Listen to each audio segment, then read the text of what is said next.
চিন্তা করো মাশাআল্লাহ আলহামদুলিল্লাহ, আল্লাহ তুমি দয়া করে আমার কিছু জ্ঞান দিয়েছো, আমার কাপড়টা পরিষ্কার রাখার তৌফিক দিয়েছো, আমাকে জহিবাদিস থেকে মুক্ত করেছো, আল্লাহ তোমার দয়া, তোমার এই বান্দা তোমার জন্য কাজ করে, অত বুঝিনি, আল্লাহ তুমি আমাকেও মাফ করো, তাকেও মাফ করো। এটা হলো আব্দের চিন্তা, যে বান্দা চিন্তা করে যে আমারটা আমার না, আমার মালিক আমাকে দয়া করে দিয়েছে। এইটা হলো আব্দের অবদিয়াতের চিন্তা। এটা যদি আপনার থাকে, আপনার যা আছে, আপনার টাকা আছে, ছেলে পেলে বড় লোক আছে, ক্ষমতা আছে, খাদ্য বেশি খাচ্ছেন, আপনি ভালো আছেন, যাই আছে, আপনি তখনই বুঝবেন এটা মালিকের দেওয়া, আল্লাহ তুমি দয়া করে দিছো, আর অহংকার থাকলো না। আর যখনই আপনি মনে করলেন এটা আমার, আমি এই সময়ে এই চেষ্টা করছিলাম, এই ভোটটা করছিলাম, এই কাম করছিলাম বলে আজকে আমার এত, তার মানে আপনি শয়তানের খপ্পরে পড়ে গেছেন। আপনার সব কিছুর পরেও আপনি যে নিয়ামতে আছেন সেটা নাও থাকতে পারতো। আপনি যেটুকু করেছেন এটাও আল্লাহর দয়া, আপনি যেটা পেয়েছেন এটা আল্লাহর দয়া। এই জন্য অহংকার আপেক্ষিক। অহংকার আপনার অন্তর থেকে দূর করবেন। এটা দূর করার উপায় সকল নিয়ামতকে আল্লাহর দেওয়া মনে করা। আল্লাহ আমাদেরকে খড়ম পড়ে জঙ্গলে থাকতে বলেননি। রাসূলুল্লাহ সাল্লাল্লাহু আলাইহি ওয়াসাল্লাম বলছেন যে একজন ব্যক্তি খেতে পায়নি মুমিন, সে সবর করে, যে আল্লাহ তুমি কষ্ট দিয়েছো, এর ভিতর নিশ্চয় ভালো, তুমি কাটিয়ে দাও, সবর করে যেমন সওয়াব পায়। একজন যে আল্লাহকে আল্লাহ অনেক দিয়েছেন, আল্লাহর নিয়ামত ভোগ করে শুকর করেও সে ওই রকম সওয়াব পেয়ে যায়। কাজে আপনার অবস্থায় আপনি অন্তরটাকে আল্লাহর দিকে রাখবেন, তাহলেই অহংকার থেকে মুক্ত হতে পারবেন। অপচয় আপেক্ষিক ব্যাপার। আপনার সামাজিক স্ট্যাটাসে আপনি পোশাকটা পরবেন, এটা আল্লাহ রাসূল সাল্লাল্লাহু আলাইহি ওয়াসাল্লাম বলেছেন। আল্লাহ তাআলা কাউকে যদি মর্যাদা, সম্পদ, সম্মান দেন, আল্লাহ চান যে তার চাল চলন, পোশাক আশাক এটা প্রকাশ পাক। কাজে আপনার টাকা পয়সা আছে, আপনি ছেঁড়া কাপড় পরে বেড়াচ্ছেন, এটা বলেন না আল্লাহ। তবে বানাহার পোশাক আশাকে অহংকার হলো, অপচয় হলো যে আপনার হৃদয়ে ঢুকে গেছে। আপনি একটা ছিঁড়া জামা পরে বাইরে গেলে হঠাৎ দেখেন ছিঁড়া, বারবার মানুষ দেখে ফেললো, তার মানে আপনার ভিতর অহংবোধ আছে। আপনি নতুন জামা পরলে যেমন আল্লাহর খুশি লাগে, ছিঁড়া জামা পরলো আলহামদুলিল্লাহ, কে দেখলো কি, এই অনুভূতি আপনারা তো হিট করে না, তাহলে বুঝবেন যে আপনার মন আল্লাহর দিকে গিয়েছে। রাসূলুল্লাহ সাল্লাল্লাহু আলাইহি ওয়াসাল্লাম মাঝে মাঝে অনেক দামি পোশাক পরেছেন, তো অধিকাংশ সময় খুবই সাধারণ পোশাক পরতেন। যখন পোশাক আপনার মালিক হয়ে যাবে, তখন আপনি পোশাকের দাস হয়ে যাবেন। আর আপনি যখন পোশাকের মালিক হয়ে যাবেন, ভালো পোশাক আল্লাহ তুই আলহামদুলিল্লাহ, একজন দেখেছে আপনার গায়ে কি পোশাক আছে, এটা আপনাকে বিব্রত করে না। ভালো পোশাক পরলে আলহামদুলিল্লাহ, খারাপ পোশাকও আলহামদুলিল্লাহ, তাহলে বুঝবেন আপনি পোশাকের মালিক, পোশাক আপনার মালিক না।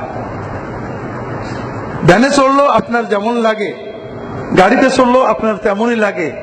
আপনি গাড়িতে শোনেন, আজকে ভ্যানে যাচ্ছেন, মানুষজন দেখে ফেললো, তাহলে বুঝতে হবে গাড়ি আপনার মালিক, আপনি গাড়ির মালিক না। তো এই জন্য অন্তরটাকে আল্লাহর সাথে জুড়লেই আমরা অপচয় এবং অহংকার থেকে বাঁচতে পারবো। পানাহার, রাসূলুল্লাহ সাল্লাল্লাহু আলাইহি ওয়াসাল্লাম দামি দামি খাবার তাকে দেওয়া হয়েছে, স্বাদ নিয়েছেন, তবে সাধারণভাবে রাসূলুল্লাহ সাল্লাল্লাহু আলাইহি ওয়াসাল্লাম বলবো কম খেতেন। খাওয়ার চেয়ে খাওয়ানোকে তিনি ভালোবাসতেন। খাওয়ার চেয়ে খাওয়ানোটাকে তিনি বড় ইবাদত বলে গণ্য করেছেন, খাওয়াকে না।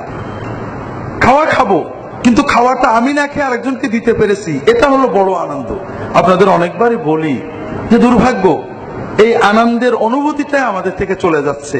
পুরো বিশ্ব সভ্যতা আজকে আমাদেরকে খাওয়ার আনন্দ শেখাচ্ছে, খাওয়ানোর যে একটা আনন্দ আছে এটা আমরা ভুলতে বসেছি। ভাই খুব কষ্ট লাগে, গাছে লাশ, খালে লাশ, বিলে লাশ, শিশুর লাশ, মানুষের লাশ, 2 টাকায় লাশ, বিনা টাকায় লাশ, মায়ের হাতে সন্তানের লাশ।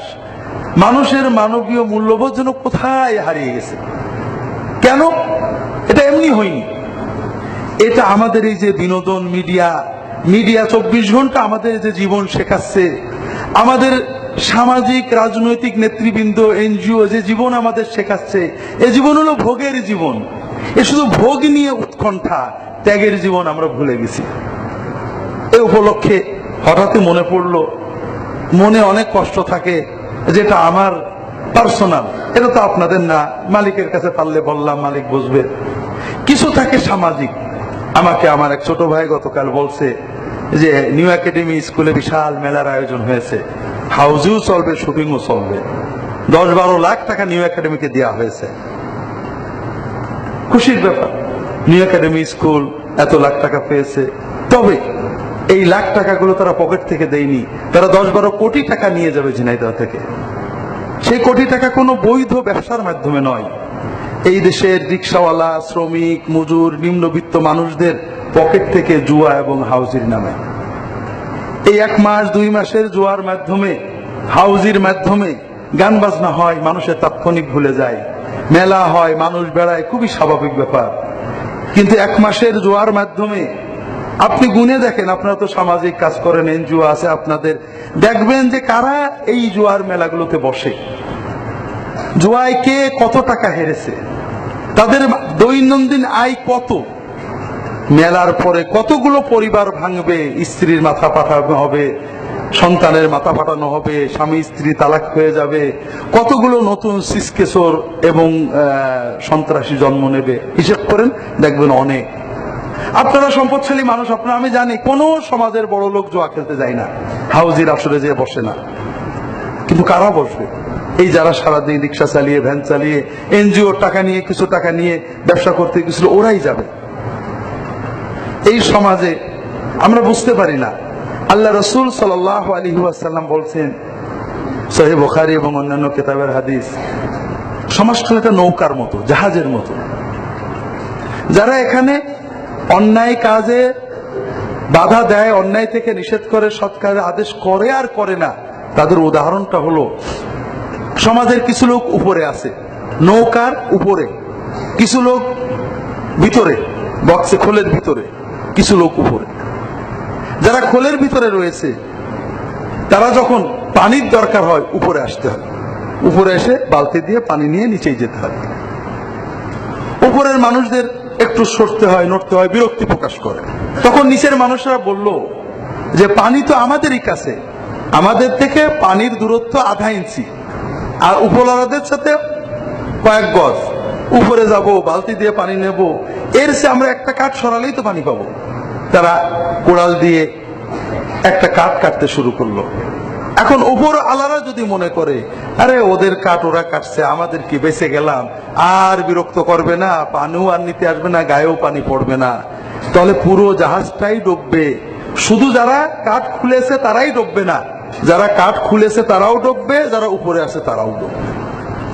আর যদি ওরা বলে, খবরদার, পানি তক্তা কাটতে পারবে না, তোমাদের অংশ বলে কোনো কথা নেই, পুরো নৌকাটা আমাদের, তোমরা উপরে আসো, পানি নাও, গায়ে পানি ফেলো, ঝগড়া করো, যাই করো, নৌকা কাটতে পারবে না, তাহলে নিচে আলারাও বাঁচবে, উপরওয়ালারাও বাঁচবে।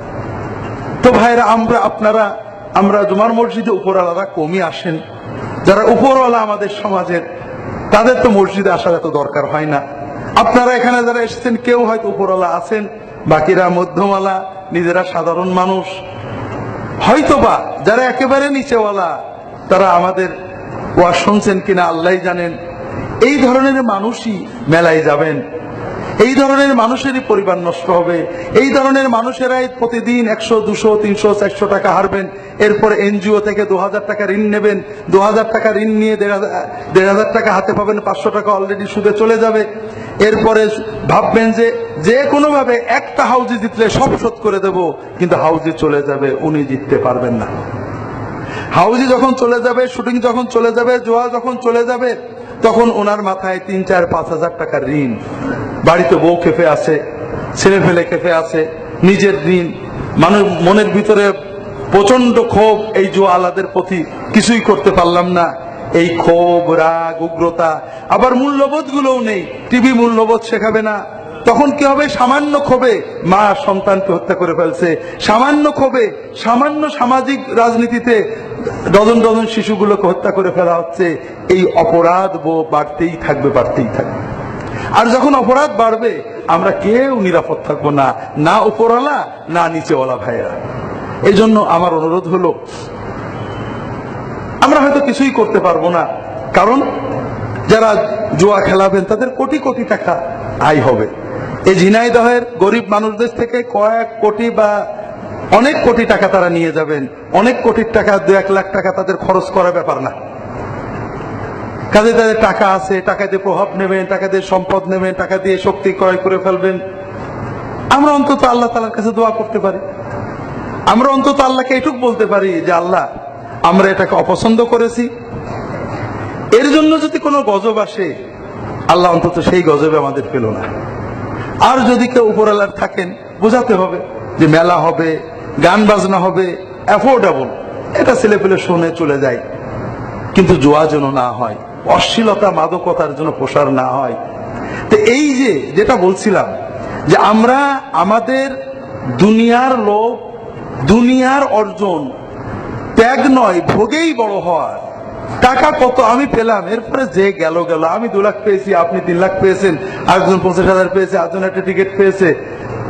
এইটা অনুভূতিটা আমাদের ভিতরে এমন হয়ে গেছে, যেটাতে একটা মানব সমাজ, সভ্যতা, এখানে আমাদের সন্তানেরা বড় হবে, এই সমাজের মানুষগুলো ভালো হলে আমরা ভালো হব, এই সমাজের মানুষগুলো যেন অন্তত জাতি ধর্ম নির্বিশেষে সৎ হলো, মানবিক হলো, মানবীয় মূল্যবোধ গুলো অন্তত প্রমোট হোক।